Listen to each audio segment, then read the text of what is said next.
Voltamos hoje com mais um programa Tem Jeito, hoje com a nossa querida Rebeca Garcia, que tem um currículo enorme, né? Deputada federal, já foi pré-candidata a governo, Isso, né? Várias alianças. E hoje nós vamos falar da mulher nesse meio. Ah, que bom. Bom, aproveitar o mês da mulher ainda, né? Pra gente falar um pouco. E me diga, Rebeca, como é que está hoje a sua visão no panorama político como um todo? Bom, em primeiro lugar, eu queria te agradecer a oportunidade. Assim, desde a eleição eu ainda não tinha tido tempo e oportunidade de conversar com ninguém, não tinha dado uma entrevista nem nada, por questões de planejamento pessoal, né, de replanejamento pessoal. Então, assim, eu queria te agradecer essa oportunidade e agradecer, assim, como mulher, de estar hoje aqui tratando de vários temas e principalmente dessa coisa da mulher no cenário político, que eu sei que você tem maior preocupação, maior carinho, né? E tem um engajamento todo no sentido de incentivar mulheres na política. Então, assim, hoje eu estou na iniciativa privada, né? Agora, como quem tem vocação, eu sou uma pessoa de fundo político, né? Não necessariamente político partidário, político eleitoral, porque muitas vezes a gente confunde que quando a pessoa gosta de política, ela precisa estar candidata ou ela precisa estar afiliada a um partido. Mas não, a política ela pode ser empresarial, ela pode ser social, ela pode se dar de muitas maneiras, né? Então eu acho que todas nós mulheres, independente de onde estejamos, nós temos condições de estar, de alguma forma, politicamente influenciando as decisões do nosso país. Né? Hoje a gente ainda tem uma representatividade muito pequena, infelizmente, em todo o país. Eu costumo dizer, Maria, assim, que a política do nosso país, o próprio modelo, o formato, o próprio Congresso Nacional, ele foi pensado para homens. Né, eu sempre cito um exemplo de quando eu fui deputada com a senadora, que na época era deputada Rose de Freitas do Espírito Santo, e ela relatava uma experiência que ela teve, que ela engravidou deputada, antes de eu chegar lá, bem antes. E na época o regimento interno não tinha uma dispensa para ela, enquanto mulher, para ter um filho.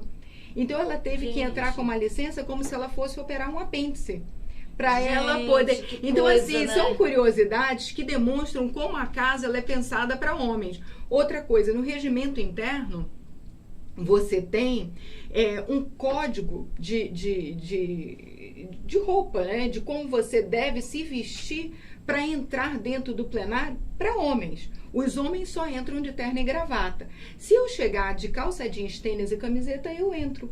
Porque não tem nada estipulado como a mulher deve entrar. Não que eu acho que deva ter, né? Mas assim, é para você entender como a política foi pensada para homens. Panorama político. Exatamente. Né? A gente, graças a Deus, já avançou muito, né? Até a década de 30, a gente não podia votar nem ser votada, né? Então a gente conquistou assim muitos avanços durante todo esse tempo. E esse mês é um mês muito interessante para a gente olhar um pouco para tudo isso, né? Ver o quanto que a gente avançou, mas entender que a gente ainda precisa avançar muito mais. Ainda tem muito a caminhar, né?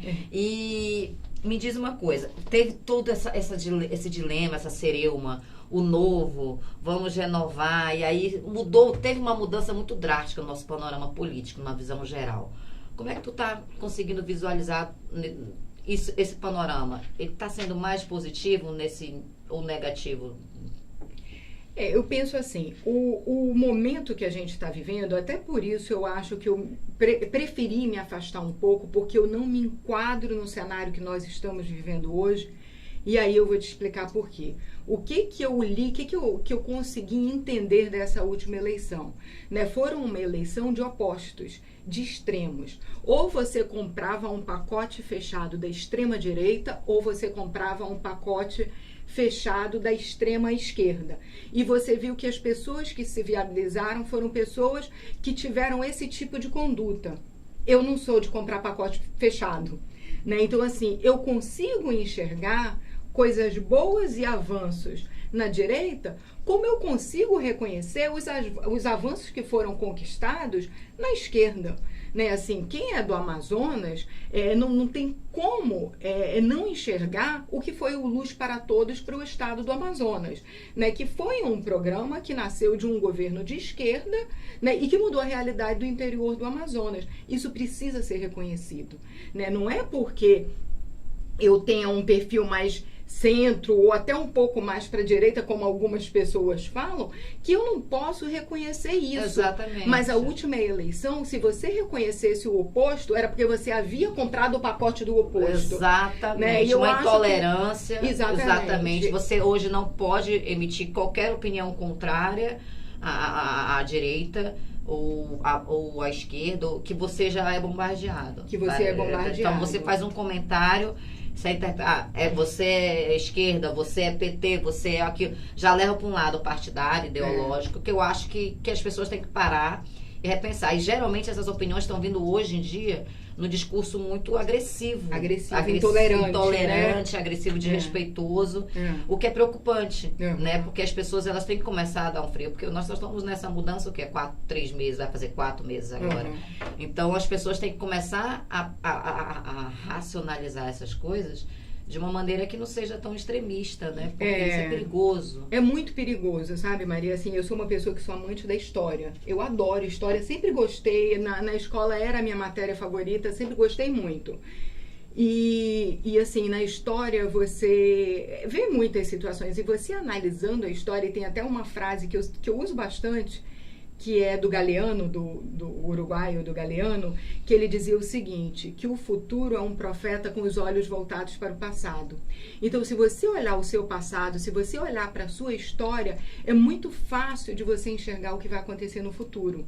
Né? E assim, uma parte da história que é interessante, na Guerra Civil Americana, ela foi muito bem retratada por um filme que é até um clássico, que é do Griffith, que é Intolerância. O nome do filme é Intolerância, né? Onde ele relata que as grandes guerras, todos os momentos difíceis que o mundo passou, e ele foca muito nessa coisa da Guerra Civil Americana, eles foram provocados pela intolerância.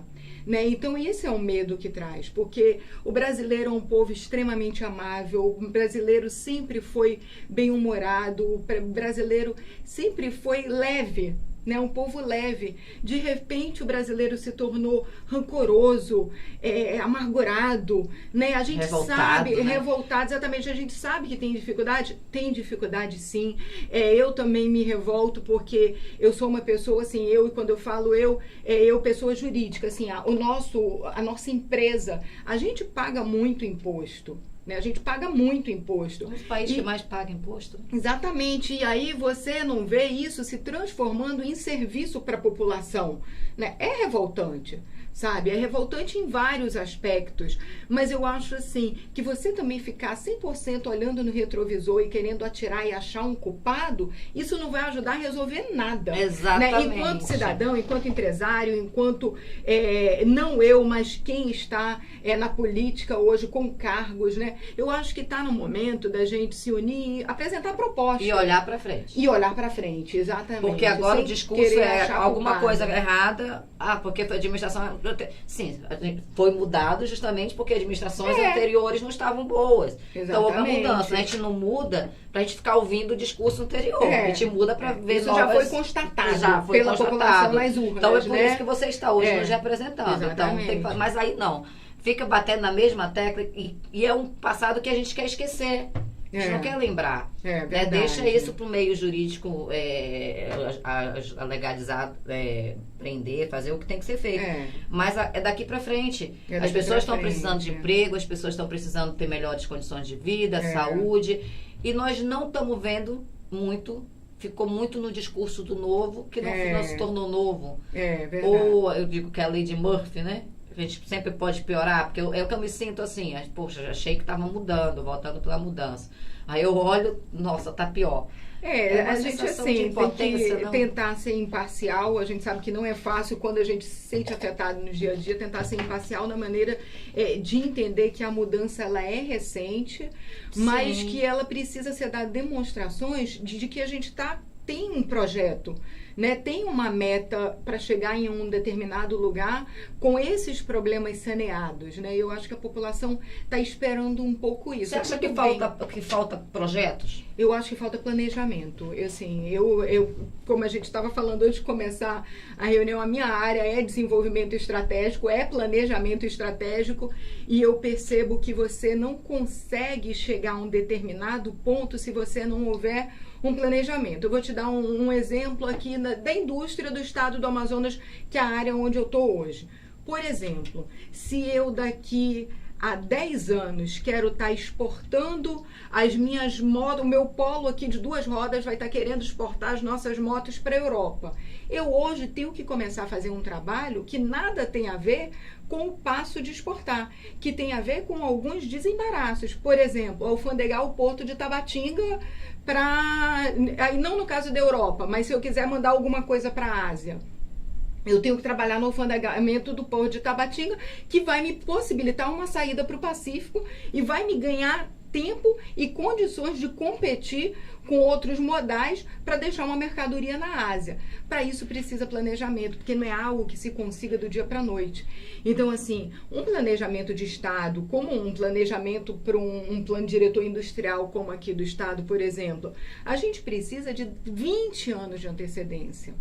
Né? Então, assim, a gente precisa de um olhar mais empresarial, na minha opinião. Isso aqui o que eu estou falando aqui não é a verdade. Exatamente, é a maneira uma opinião sua que merece ser respeitada. Como eu vejo assim funcionar na iniciativa privada. Né? Então, assim, como é que é? É com planejamento. Né? Eu não vou conseguir resolver o problema do H1N1 do dia para a noite. Eu tenho que planejar meses antes, uma campanha de alerta, né? Então, assim, não já sabendo do histórico. Exatamente, da doença, que todo ano nesse tem, mesmo período tem o surto. Então, assim, no começo de janeiro a gente já tem que estar alertando os pais. Se a criança começar a gripar, nem manda para a escola, não deixa em lugar fechado, exatamente, deixa arejado, lavar a mão, depois passar o álcool. Toda aquela instrução que está sendo dada agora, ela precisa ser dada meses antes, para que venha trabalhar como se fosse uma prevenção e não como se fosse um remédio depois, que muitas vezes não tem mais solução. Que é o que está acontecendo agora. Né? Exatamente. Então, as pessoas não esperavam, aí deu o surto, não tinha vacina, aí porque é um vírus mutante que precisa ser estudado. Todo ano precisa ser refeito. Exatamente. Então, acabou que trouxe o caos, né? Meio que travou E assustou, então, né? Assustou e as pessoas já estão muito assustadas. E aí você percebe o que é interessante. Um dia desses eu estava no supermercado e me chamou muita atenção. Porque você vê na propaganda, ensinando, quando tossir, você botar assim, né? E eram várias pessoas dentro do supermercado tossindo assim. Que era uma coisa, você geralmente bota a mão para cobrir, né? Então, só que aí na mão você tá passando a doença, porque você cumprimenta uma pessoa, exatamente, porque você pega numa maçaneta, né? E assim vai passando o vírus de um para outro. Então, isso é para demonstrar como essas campanhas têm resultado. Né? Então, se elas forem colocadas no momento certo, na hora certa, elas podem prevenir lá na frente e evitar. Né? Uma coisa que não é caro, né, como política pública, porque já está inserido no valor que você já gasta com campanhas, no governo federal, né? No governo federal, estadual, municipal, então você já tem uma verba para isso, né? Então, assim, e tem resultado, né? Então, assim, agora isso faz parte do planejamento. Né? Então, se em setembro, eu não sei, vou dar um exemplo, a gente tem algo provável de acontecer, já tem que ser começado a trabalhar agora. Não tem que esperar setembro que virem os primeiros casos para a gente poder correr atrás. Né? Então, eu acho que o planejamento ele é essencial para tudo na vida. Né? Não é só no caso da gestão pública, né? Não é só do público, não. É no privado, é na sua vida pessoal, enfim. Você, com planejamento e determinação, eu tenho certeza que meio caminho para o êxito. Eu estava conversando antes, aí eu tenho essa mesma sensação e eu vi que você também passa por isso. De uma decepção no meio político, você meio que ficou meio decepcionado tal, por questões mesmo da atualidade, enfim. Mas qual a sua pretensão futura, politicamente? Tem ainda? A Rebeca Garcia ainda... Eu costumo dizer o seguinte, eu sou uma praticante do yoga, né? E faço há muito tempo. E tem uma coisa que é muito interessante que a gente aprende no yoga, que é viver o dia, o momento.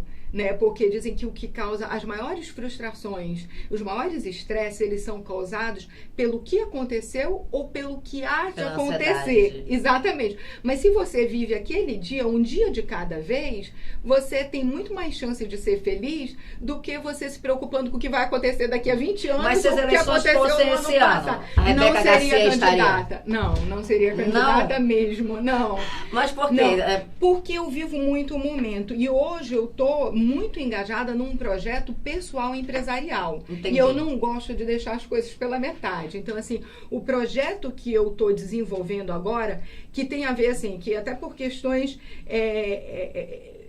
empresariais, de preservar, né, empresarialmente, mas tem relação com a bioeconomia, que é algo que eu defendi muito como parlamentar, que é algo que eu enxergo como sendo um grande potencial para o nosso estado, né, e que eu, como empresária, tendo condições de investir nisso e demonstrando que acredito de fato, que uma coisa é você falar, né, outra coisa é você pegar o dinheiro, que isso é característico do empreendedor, e apostar que aquilo vai dar certo, né?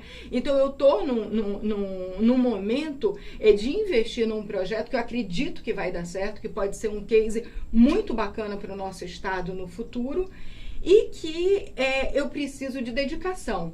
E nenhum projeto dessa natureza que eu estou pensando em fazer vai me levar menos de 1 ano e meio, 2 anos. Então, assim, é um momento que eu vou estar mergulhada nisso. Agora, eu tenho feito trabalhos, assim, como a gente falou no começo. Quem gosta de política, quem gosta do lado social, consegue, paralelamente a isso, estar dando uma contribuição.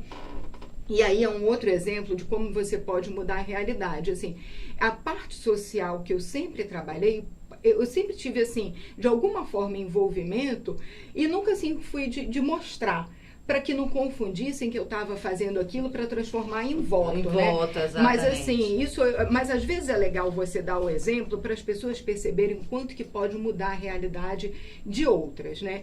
Eu tenho 2 atletas que eu tenho ajudado já há alguns anos, e eu nunca, assim, fui candidata a governo, fui candidata a vice-governo, já ajudando essas pessoas, e poderia ter pedido depoimento, elas fariam até, inclusive, quando eu fui candidata sozinha, a menina que é a mais velha, ela pediu para dar o depoimento, e eu falei que eu não queria que confundissem o que eu estava fazendo com ela com promoção política, né? Mas aí eu acho que é legal a gente falar para incentivar outros empresários e para demonstrar para o governo, tanto do estado quanto do município, como vale a pena esse tipo de investimento. Eu peguei 2 atletas do karatê, que hoje que é um esporte olímpico hoje, e a menina era pequenininha, tinha 13 anos, agora ela já vai fazer 16. Os 2, só são esses 2. Os 2 hoje estão número 1 no ranking brasileiro. Olha, então, assim, eu falo com o maior orgulho, eu publico muito na minha página da empresa, né? Eles carregam o nome da empresa. Eu comecei lá atrás, ajudando primeiro do bolso, vendo o potencial, acreditando. Eu via determinação e força nessas 2 crianças. Um menino ainda é pequenininho, ele é campeão brasileiro nas 3 modalidades do karatê. Ela é do 1, mas já tem indicação para treinar para ir para a Olimpíada, porque ela vai ter idade na Olimpíada do Japão para competir. Olha que legal. Né? Então, assim, são 2 crianças amazonenses, os 2 são, assim, super bem na escola, ela era número 1 na escola dela, então, assim, em nada compromete, porque é um outro acordo que a gente faz lá, que não prejudique o lado da escola, né, que ela continue estudando, dando maior atendimento. Até um incentivo, e muito pelo contrário, né, você percebe que o esporte, ele dá uma disciplina necessária para a criança, para focar, né, ela se torna competitiva num bom lado, né, assim, num lado saudável, né, ela quer competir com ela mesma, então, assim, se nesse mês ela tirou 8 na prova, mês que vem ela vai querer tirar 9, porque desperta esse sentimento de competição saudável nela. Então, assim, são exemplos que eu tô dando aqui para demonstrar que você não precisa do mandato para estar ajudando. É claro que com o mandato, você, no lugar de fazer por 2 crianças, você vai fazer para 1000. Né? Você abrange muito mais, mas não necessariamente você precisa dele para mudar a realidade de 1, 2, 3 crianças. E se cada um apadrinhar 2, 3 crianças, você acaba fazendo... Fora a representatividade que isso vai trazer para o Estado, né? Exatamente. O nome do Estado, que hoje infelizmente, não está sendo bem visto nacionalmente, em termos de, voltando aí para o lado político, pelo governo federal. O Amazonas parece que anda começando a ser esquecido. Nós tivemos agora o projeto que foi barrado, né, das universidades para os interiores, que só quem conhece os municípios, você conhece a realidade dessas pessoas. É verdade. Né? Tem muita gente de potencial que não tem oportunidade, que não tem, exatamente, que não tem condição de vir para o estado para poder se manter, para estudar. Então, o melhor caminho seria levar a universidade até eles, né? E proporcionar. E aí nós tivemos aí até para que pudesse também fixar esse homem no próprio interior, né? Porque ele acaba vindo para a capital, estudando na capital, ele se insere no mercado de trabalho na capital e não volta para o interior. Que era um projeto há anos que não é o UEA, né? Foi feita nos interiores as vagas para que os alunos pudessem voltar. Exatamente. Somente quem fazia o vestibular lá, isso nas áreas de saúde também, porque nós temos uma deficiência muito grande nos municípios de médicos, né? Eles vinham estudar medicina aqui e quando terminasse deveriam voltar. Isso não acontece. E uma coisa também que a gente perde, eu sei que o tempo está passando, quem achava que a gente ia ter muito tempo para falar se enganou. Não tem. Mas, enfim, lembrar um pouco do espírito de como nasceu a Universidade do Amazonas, a UEA, com o ex-governador amazonino, que ela nasceu com o intuito de desenvolver as potencialidades regionais. Né? Então, assim, aí vem ao encontro do que eu estava falando na minha iniciativa privada, que é a questão da bioeconomia, da bioindústria, que é o grande potencial. Eu, sinceramente, acredito que esse vai ser o diferencial econômico do nosso estado. Né? E é importante uma mão de obra qualificada no interior, porque essa bioindústria, essa bioeconomia, ela tem como insumo principal a nossa biodiversidade. Né? E o homem do interior, ele tem uma sabedoria que é toda dele, é única uma dele, técnica que já nasce com ele, que pode vir o melhor doutor da Alemanha, que ele vai conseguir, na simplicidade dele, dar um show nesse doutor, né? E você ter uma universidade para dar esse ambiente acadêmico para essas pessoas que já têm um conhecimento natural, né, de ter nascido, né? A experiência, né, de ter nascido num lugar como esse, é o casamento perfeito para o desenvolvimento de uma nova economia para nossa região. E o projeto, na realidade, ela traz essa deficiência, né? A gente volta a estaca zero, que era um planejamento que iria trazer muito benefício para o município e para o estado como um todo. Mas vamos ter fé, né? Eu sou mas a gente está no início de governo. Exatamente. Ainda tem a gente tem assim, muito que acompanhar a administração pública, até para alertar aos que nós votamos, porque nos representam, vai lá, briga pelo projeto, que ele vai trazer isso. Não de uma maneira crítica ou desejando que não dê certo, construtiva. Né? E as pessoas têm que cobrar isso, né, de maneira construtiva, respeitosa, para que o Estado, nós temos a 7ª economia do país, né, não é à toa. Podemos melhorar muito, mas podemos agora desenvolver essa economia para que o Estado desenvolva mais, né? Que é o que eu acho que está faltando, né? Que os projetos sejam mais aceitos no governo federal, esteja mais ensino, novas oportunidades de trabalho, que precisamos. Nós temos um potencial de muita coisa ainda a ser explorada no nosso estado, o que muitos estados não têm. Então há aqueles olhos para o Amazonas por conta disso, né? Verdade. E nós temos que proteger aqui, não deixar ninguém entrar, dos amazonenses e pronto. Exatamente. Essa é a bandeira. Por si só já é uma grife. Já o nome Amazonas já é uma, entendeu? Então nós temos que ter cuidado com o que é nosso, até para os nossos filhos, para os nossos futuros, né? São a longo prazo, né, Rebeca? Então, a gente teve hoje, curto tempo. É curto. Olha que porque a gente já conversou bem antes aqui. E olha que a gente só queria falar de mulher, do mês da mulher, né? Mês da mulher. Aí, eu vou torcer muito, Rebeca, para que a sua carreira política, nós precisamos não só de uma representatividade feminina, porque isso, a competência e tudo não está vinculado ao gênero, mas nós sabemos a sua história política no estado, a sua briga, já foi deputada federal, já do partido, muito ativa politicamente pelo seu partido, já foi pré-candidata a vários cargos do estado. Enfim, e eu desejo ainda ver uma mulher como governadora. Ou não, eu também desejo, e eu não falo isso para mim, não. Eu desejo para as futuras gerações, independente de onde eu esteja, se esteja na iniciativa privada ou não, eu muito provavelmente estarei, eu vou continuar defendendo e me posicionando, defendendo o meu estado sempre. Né? Porque, isso como eu falei, você pode fazer política empresarial, você pode sentar na mesa com empresários de fora do estado e demonstrar o quanto que que é importante investir aqui, né? A gente tem um pacote de incentivos que é diferenciado de todo o resto do país. A gente tem discurso você melhor do que ninguém sabe disso, porque você também investimento. foi superintendente da SUFRAMA, né? Também, exatamente. E tem esse Então foi um conhecimento, essa grande experiência, aprendizado. Eu né? agradeço também a oportunidade que tive lá, porque aprendi muito, muito mesmo. Assim, os servidores da SUFRAMA são fantásticos e muito bem preparados para também construir políticas e soluções para a economia do nosso estado, né, que não é só direcionada à indústria, é serviço, é no setor agropecuário também. Então nós temos condições de mudar a realidade do nosso estado nos unindo, independente de estar na classe política, na classe empresarial. O que a gente não pode é só criticar e não levar a alternativa, né? Então exatamente. É importante então, que a gente esteja fica a dica nisso. aí da Rebeca para esse panorama nosso como geral. Eu espero poder trazer você mais vezes aqui, imagina, Rebeca, eu tô aqui pra gente à colocar o assunto disposição. ali em dias, que a gente fica muito tempo sem falar. Quando fala, tem que colocar tudo em dia no Pois é, único. verdade. E ela tem uma muito ocupada para organizar a agenda, a gente também aí, mas graças a Deus deu o certo. trânsito, a gente perde muito tempo de um E lugar essa para mulher outro, tem que né? se dividir em 10 na empresa.